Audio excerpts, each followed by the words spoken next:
Hey guys, good morning. Today's May 22nd, 2024. This is the Uncommon News Channel, and today we're going to talk about some recent developments in northern Africa. Now, it was just reported a few days ago that mercenaries from Turkey have recently arrived in Niger, roughly 3,500 of them, and they're going to be supplied with land cruisers. It's assumed they're going to have access to Bayraktar TB2 drones and just the standard equipment as far as machine guns and RPGs are concerned. Now, there's a lot of things that are popping off in northern Africa, in the Sahel region right now. There's a lot of contesting going on between rival Islamist groups. You got Al-Qaeda, Boko Haram, ISIS, and now Turkish supremacist groups, Grey Wolves, Wagner mercenaries,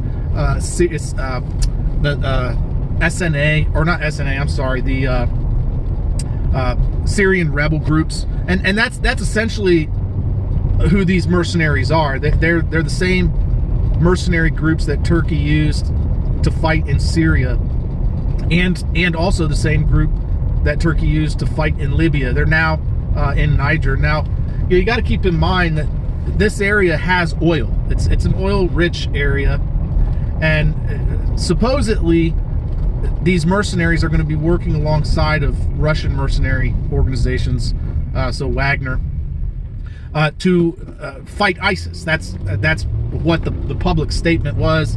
But whether that's going to be the case, I don't really know. It's yet to be seen. We'll see. Supposedly, the fighting has already occurred between these mercenary groups and some other Islamist factions, and these new Turkish mercenaries have already lost their lives.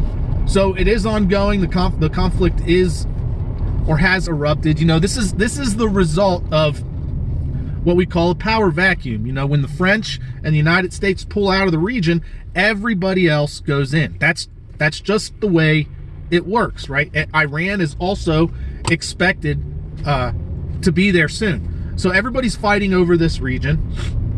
Everybody knows that it has very serious primary wealth as far as natural resources are concerned, and they want to tap into that primary wealth. They want it for themselves, and they're willing to toss all kinds of cannon fodder into the fight to hopefully come out on top. And it seems to me like the people that have, or rather the group that has the best bet here is going to be Russia and Turkey, if they really are aligned together.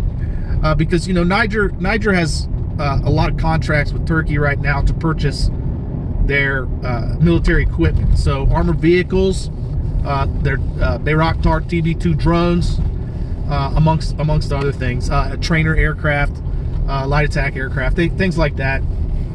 And so I do think that Niger is going to have the upper hand here, because they have the assistance from, as the way I see it, the two most reputable militaries in the region, namely Russia and Turkey. So this is, whoever comes out on top is going to have quite a bit of leverage over the Mediterranean, and the reason being is because they also have their security forces, or rather their mercenaries, in Libya. And so what they'll be able to do is they'll be able to secure the energy resources in northern Africa, and from port access in eastern Libya, they'll be able to ship it to everywhere in Europe, basically everywhere along the Mediterranean. And these resources, this energy is drastically needed right now. We are expecting to go into a supply deficit next year, an oil supply deficit, right? Demand is going to be greater than supply next year.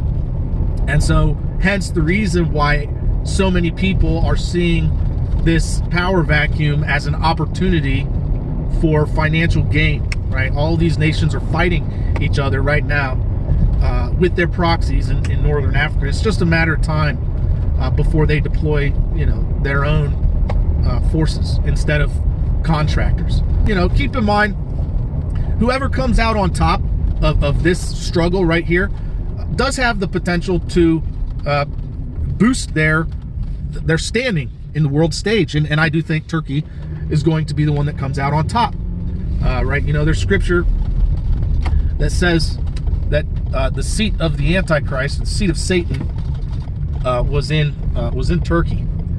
And so obviously that's, you know, one of the reasons why I do believe the Antichrist, when he's revealed, he'll be in Turkey, amongst other prophecies as well. Nevertheless, don't need to go into all of that. Anyways, guys, if you stayed this long in the video, I appreciate it. Thanks for your support. You want to continue to support my channel, check out the links in the description box. Thanks for watching. Thanks for listening. And as always, don't forget to help out your neighbors. Bye.